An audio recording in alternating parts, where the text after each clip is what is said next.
It was confirmed today that Hassan Nasrallah, who was the Secretary General of Hezbollah, he's been a part of the leadership wing of the resistance for decades, was assassinated by the Israeli regime in Beirut. Now, of course, they took out a whole building, so they killed a bunch of civilians. That's aside from the hundreds and hundreds and hundreds of civilians that they have killed in Lebanon in just the last few weeks. You'll hear a lot of, yeah, but they were firing rockets. First of all, as I pointed out a couple videos ago, the Israeli regime has fired way more into Lebanon than Lebanon has to them. Second, these rockets that Hezbollah have been firing have all been aimed at military installations and have not killed any civilians. The same can't be said of the Israeli regime targeting civilians in Lebanon. Because you're a fool if you think it's not on purpose. I would advise everybody to go read more thoroughly about him, okay? Because real talk, I barely knew who this guy was. I knew he was one of the leaders of Hezbollah, but there was a lot about his background and his history in Lebanon leading the organization since the early 90s that I'm just finding out, and it's very interesting. And not just interesting, it's actually kind of imperative to read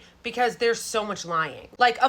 Of course the Israeli regime is going to lie about it, but so is our government. Kamala Harris making it super clear here that there will be no difference between her and Biden when it comes to excusing the war crimes of the Israeli regime. So before you get inundated with a bunch of lies and propaganda, actually read about this. The Electronic Intifada is one of the best organizations, news organizations, if you actually want the truth free of lies and Western propaganda. You should read this article as well and follow them on Twitter. Imagine if this happened to Netanyahu, right? What would the West and what would we call it if this had happened to Netanyahu? Lebanon has the right to defend themselves, okay? Lebanon has the right to defend themselves. And another thing, remember that we only call people terrorists who are brown in the Middle East. Just think about that whenever you're reading anything in the news. If you're in the West, remember that someone can do way more horrific war crimes. Somebody like Netanyahu, who is a war criminal, can do endless war crimes up the wazoo, terrorism down the fucking slide, and not be called a terrorist. No.